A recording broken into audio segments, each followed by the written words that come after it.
Hello বন্ধুরা, আমি সপ্তপর্ণা আর আমার একটি নতুন ব্লগে অনেক অনেক স্বাগত জানাই। যে দিনের ব্লগটা শেয়ার করছি এটা হচ্ছে 28 তারিখ আমি শুরু করেছি ভিডিওটা করা। আমরা গেছিলাম কুম্ভ। তো রাস্তায় কি হয়েছে, ওখানে কীরকম কী এক্সপিরিয়েন্স, সব কিছুই তোমাদের সাথে শেয়ার করব। আমি দিদির বাড়ি থেকে দিদিদের সাথেই গেছিলাম, তাই দিদির ঘর চলে গেছিলাম আগের দিন। আর এটা হচ্ছে রাতে 2 ঘন্টা মাত্র ঘুমিয়ে তারপর সব কিছু গুছিয়ে পাচিয়ে বসে আছি গাড়িতে যাওয়ার জন্য। তখনও আমার জামাইবাবু ঘুমোচ্ছিল। আর এই যে হচ্ছে আমাদের লাগেজ, মানে যা কিছু নেওয়া যায়। আর ফোন এখন আমি চার্জ করতে বসিয়ে দিচ্ছি। আর আমার এই ভোরবেলাটাতেই খুব ঘুম পায়, তো চোখ টেনে বসে আছি। তো অনেকক্ষণ বসার পর 5টার সময় গাড়ি ছাড়লো। আমরা 5টার সময় বেরিয়েছি। আর চারিদিকে এত কুয়াশা, মানে দেখা যাচ্ছে না। ঠান্ডাটাও খুব ছিল, 2 দিন আগে ঠান্ডা কম ছিল, তো যেদিন যাচ্ছি ওই দিনই যেন খুব কাঁপানো একদম ঠান্ডা।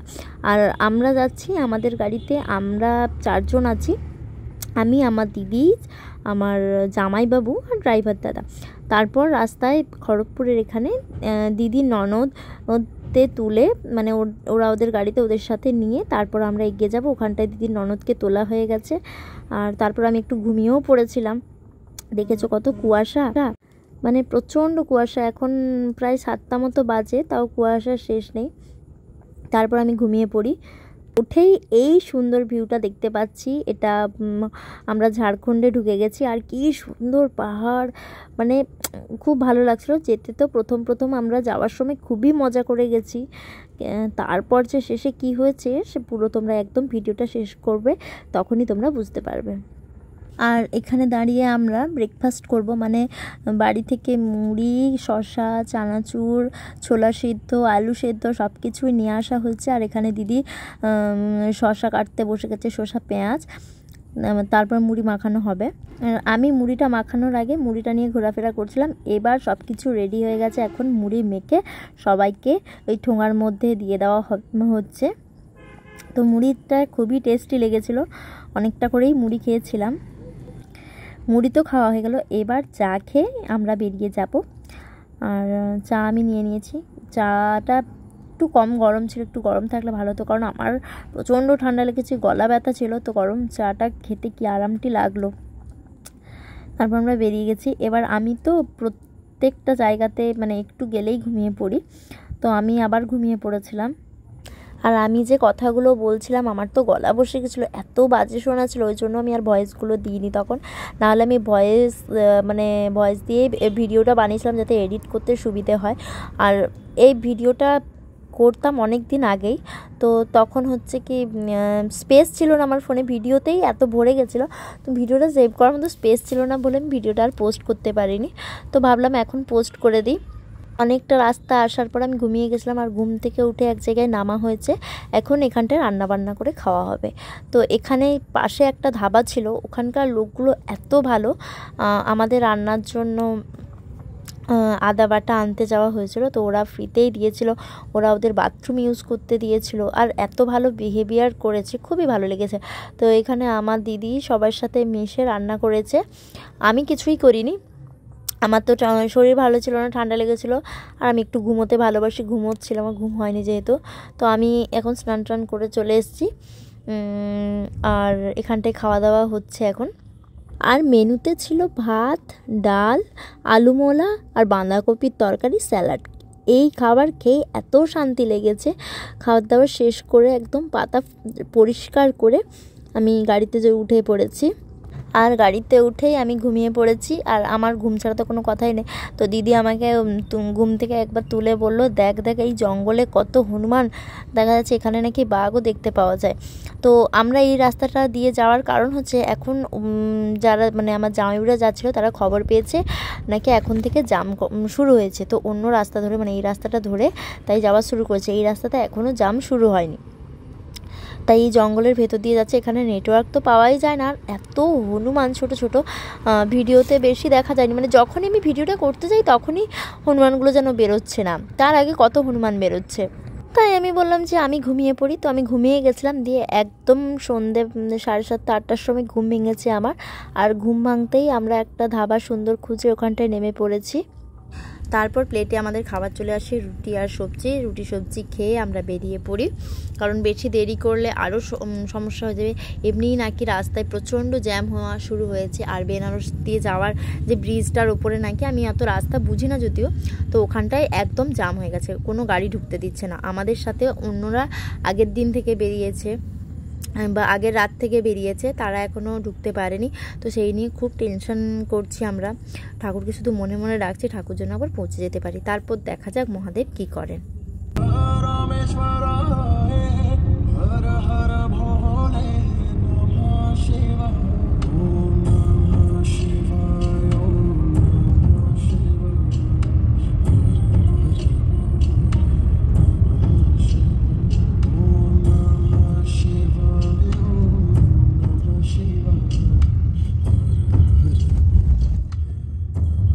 এটা ছিল রাত 12:30টার সময়। আমি তো প্রচুর ঘুমোচ্ছি, সিট্রিজিন যেহেতু খাচ্ছি, তো মাঝের মধ্যে ঘুম ভাঙলে একটু একটু ভিডিও করে রাখছি। তো এখন মনের মধ্যে ভয় ঢুকে গেছে যে ঢুকতে দেবে না। অনেক জায়গাতে ওয়েস্ট বেঙ্গলের গাড়ি আটকাচ্ছিল, তো সেসব জায়গায় ফাঁকি দিয়ে, মানে একদম ভেতর রাস্তা দিয়ে যেখানে সাইকেল চলবে ওখানে গার্ড ঢুকিয়ে নিয়ে আসা যে কতটা রিস্কি যে বলে বোঝাতে পারবো না। তো এইরকম ঝামেলার মধ্যে দিয়ে এসেছি। রাত্রে অনেক জায়গাতে গাড়ি দাঁড় করেছে, হ্যাঁ। তারপর শর্টকাট রাস্তা বুঝে আমরা এসছি। তো আমার জামাইবু যথাসম্ভব মানে গুগল দেখে যেদিক দিয়ে রাস্তা পেয়েছে ওই দিক দিয়ে এনেছে, মানে লোকের বাথরুমের ভেতর দিয়েও এসছি এরকম একটা রাস্তা দিয়ে। রাত 2টোর দিকে এক জায়গাতে আমাদেরকে পুরো আটকে দেয়, ওখানটায় দাঁড়িয়ে কিছু করিনি। আমরা বললাম আমরা ফিরে যাব। তো ওখান থেকে মোটামুটি গাড়ি বের করে আবার শর্টকাট খুঁজে অনেক কষ্টে এই বিহারের এই গ্রামের ভেতর দিয়ে এসছি। ক্যানাল পাড়ের উপর দিয়ে যাচ্ছি, জমিনের মাঝখান দিয়ে যাচ্ছি, যেখান দিয়ে গাড়ি বেরোবে না, আমরা ওরকম জায়গা দিয়ে যাচ্ছি। আর জমিনের দুপাশে কি সুন্দর সর্ষের ক্ষেত, দেখে মনটা ভরে যাচ্ছে। তারপর নিউজে শোনা হচ্ছে যে অনেকে মারা গেছে, ভোরবেলা স্নানটাতে অনেকে মারা গেছে। তো বাড়ি থেকে ফোন রীতিমতো আসছে, ওরাও তো নিউজ দেখছে, তো বাড়ি থেকে রীতিমতো ফোন আসছে, ওরাও টেনশন করছে। আমরা যে টেনশন করছি আমরা যেটা বোঝাচ্ছি না। মনে হচ্ছে আদৌ কি বাড়ি ফিরতে পারবো, স্নানটাকে করতে পারবো। তো যাই হোক, ভগবান মাথায় আছেন, এই ভেবে আমরা মোটামুটি অনেকটা রাস্তা এগিয়েছি, এখনও রাস্তায় পুলিশ আটকায়নি। তো দেখা যাক কি হয়। তো এইখানে মাঝখানে আমরা রাস্তায় দাঁড়িয়ে আমরা একটু রাস্তা জিজ্ঞেস করছি। তো লোক বলছে যে আমরা যাইনি, তোমরা এত দূর থেকে এসছো বিহারের এই জায়গাটাতে, তোমরা গাড়ি রেখে এমনি অটো ফটো ভাড়া করে যাও। তো এখান থেকে বেশি দূর না, মানে ওখান থেকে দেখাচ্ছিল 30 কিলোমিটার প্রায়। তো বলছে 30 কিলোমিটার হেঁটে যেতে হবে। আমরা কারো কথা না শুনে গাড়ি নিয়ে যাচ্ছি। এই যে দেখো, এই যে বিভৎস গ্রামের ভিতর দিয়ে যাচ্ছি, মানে কি ভয়ঙ্কর লাগছে। লোকের বাড়ির পাশ দিয়ে, এটা রাস্তা না, এটা লোকের বাড়ির পাশ দিয়ে যাওয়া, মানে ছোট যে গলির রাস্তা হয় ওইরকম রাস্তা আর কি। তো এইরকম ভিডিও করে যাচ্ছি। বাড়ির লোককে বলছে না আমাদের কোনো প্রবলেম হয় না, আমরা ভালো রাস্তা দিয়ে যাচ্ছি। বাড়ির লোক না বেশি আফসোস করছে, বাবা মা, কারণ ওরাই বলেছিল আমাকে যে আমার আসার ইচ্ছে ছিল না, যে আমি যাব না, অনেক ভিড়ভাট্টা। তো বাবা মা বলে যে না তুই মহাস্নানটা সেরে আয়, আর ভালো তুই যা। মা বাবাই বেশি করে আমায় বলেছে, তাই তাদের এখন না খুব আফসোস হচ্ছে। তো এখন মোটামুটি আমরা প্রায় এরকম 25 কিলোমিটার মধ্যে পৌঁছে গেছি। এখন মনে হচ্ছে যেখানেই গাড়ি আটকাবে ওখান থেকে হাঁটা দেবো। তো এখানে দিদি নিউজ দেখে যাচ্ছে, রীতিমতো নিউজ চলছে আমাদের এখানটাতে। সবার মুখ শুকনো হয়ে গেছে, কি হবে কি না এই নিয়ে। তো স্নান করতে পারবো কিনা, মোটামুটি আমরা কাছাকাছিই ঢুকে গেছি। তো সবাইকে ফোন করা চলছে যে কে কোন জায়গাতে আছে, কীরকম অবস্থাতে আছে। আমরা যখন এগিয়ে গেছি, তো একজন বাসে গেছিলো তারা আর কি, বাস ভাড়া করে। তো তারা বলছে যে তারা আজকে হয়তো ঢুকতে পারবে না, 2-3 দিন হয়তো তাদেরকে দাঁড় করে রাখবে, এরম শুনেছে। তো আমরা ঠাকুরের নাম জপ করে যাচ্ছি যে ভগবান যাই হোক করে একটু পৌঁছে দাও, গেছি যখন স্নানটা যেন করতে পারি সেই দিনে। তো আর কিছুক্ষণের মধ্যেই আমরা পৌঁছে যাব, মনে একটু শান্তি লাগছে। তারপর মনে হচ্ছে স্নানের ঘাটে গিয়ে কি অবস্থাটা হবে আমাদের কে জানে। তো এখন অনেক গাড়ি ফিরে আসছে দেখতে পাচ্ছি আমরা কুম্ভ থেকে। তো যেখানেই অনেক জায়গায় গাড়ি রাখার পার্কিং রয়েছে, আমরা একদম বলছি যেখানে আটকাবে ওখানে গিয়েই দাঁড়াবো। তো যতক্ষণ না আটকাচ্ছে ততক্ষণ গাড়ি এগিয়ে নিয়ে যেতে থাকি। ফাইনালি একটা পার্কিংয়ে আমরা ঢুকিয়ে দিয়েছি, আর এখান থেকে নাকি বেশি দূর নয়, ও জিজ্ঞেস করে আসা হয়েছে, কে জানে কি বলেছে লোক। তো মনে একটু শান্তি লাগছে, একটু নয় মানে অনেকটাই শান্তি লাগছে যে না ফাইনালি পৌঁছতে পেরেছি। আর ওই দূরে দেখো কত গাড়ি দাঁড়িয়ে আছে, এখানে নেমে পড়েছি। নেমে আমরা ব্রাশ ট্রাশ করে ফ্রেশ হয়ে মুখ ধুয়ে তারপর একটু কেউ বিস্কিট টিস্কিট খেয়ে নিয়েছি। তারপর এবার হাঁটা দেব। তারপর হাঁটতে গিয়েই শুনছি যে হেঁটে যাওয়া যাবে না, অটো করেই যেতে হবে। তো যাই হোক, একটা অটোওয়ালার অটোতে উঠে গেছি আমরা সবাই মিলে। অটোওয়ালা যে কিছু জানে না, মানে কোন রাস্তা দিয়ে নিয়ে যেতে হয় কিছু জানে না, একদম বঘাস। আমরা সত্যিই জানতাম না, তাই আমরা উঠে পড়েছি এক গাদা টাকা দিয়ে। হ্যাঁ, এসছি যখন স্নান করতে হবে, হেঁটে হেঁটে যেতে পারবো না যখন। তো অটোওয়ালা ভুলভাল ভাবে নিয়ে গেছে প্রথম কথা। তারপর মাঝ রাস্তায় এই সঙ্গমস্থল লেখা আছে, এখানেই ছেড়ে দিয়েছে, কিন্তু তার ভেতরে অনেকটা রাস্তা, মানে প্রায় আমরা এখান থেকে হয়তো 10 কিলোমিটার বা 7 কিলোমিটার মতো হেঁটেছি। তত দূর অবধি গাড়ি যেত, মানে অটো যেত, আর ওই অটোওয়ালা জানে না তাই নিয়ে যায়নি। আর আমরা হেঁটে হেঁটে এই গরমের মধ্যে অবস্থা খারাপ করে ফেলেছি। তাও মনে একটা আনন্দ যে যাই হয়ে যাক স্নানটা করতে পারবো। অনেকে স্নান করতে পারেনি, এসেও রাস্তায় দাঁড়িয়ে আছে, তো আমরা স্নানটা করতে পারবো এই আনন্দ নিয়েই ছুটে ছুটে যাচ্ছিলাম আমরা। আর ধরে ধরেই আমাদেরকে নিয়ে যাচ্ছিলো, না হলে যদি হারিয়ে যাই। মানে ওখানে না কি সুন্দর দড়ি করে বেঁধে এক লাইনে ওই গ্রুপগুলো থাকে না, ওরকমভাবে যাচ্ছিলো। তো প্রায় 8 থেকে 10 কিলোমিটার এই রোদের মধ্যে হাঁটার পরে শরীর দেয়নি, তাই আমরা এখানটায় খেতে বসে গেছি। লিট্টি চোখা খেয়েছি, এত বাজে খেতে। ওটা খাওয়ার পর আমার আবার অ্যাসিডিটি হয়ে গেছে, কিন্তু কিছু করার নেই, ওটা খেয়ে চলে এসেছি। আর বাকি রাস্তা ভিডিও করতে ইচ্ছে করেনি, খুব বিরক্তি লেগে গেছিলো জানো তো। এবার কুম্ভে এসে কোথায় সবাই দাঁড়াবো, এই করবো, বাথরুমে যাওয়া সব কিছু করে কুম্ভে এসেছি স্নানের জন্য। মানে কুম্ভে এবার স্নান করা শেষ, এরপর যাবো খেতে। খুবই খিদে পেয়েছে এখন, শুধু মনে হচ্ছে কী করে খাই।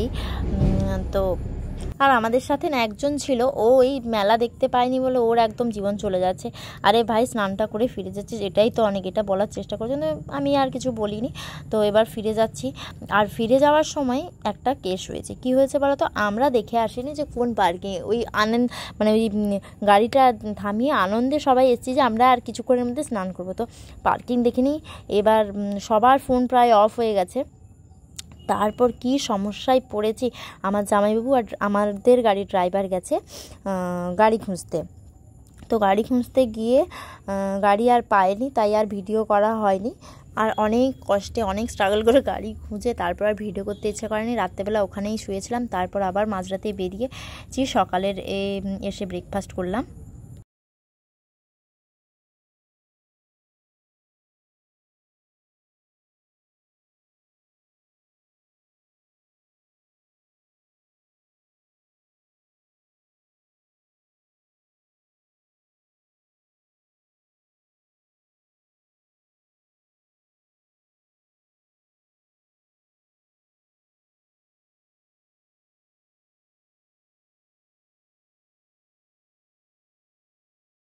আমার এই স্বাদের লিট্টি চোখা একটুও ভালো লাগে না, তাই আমি জিলিপি খেয়েছি।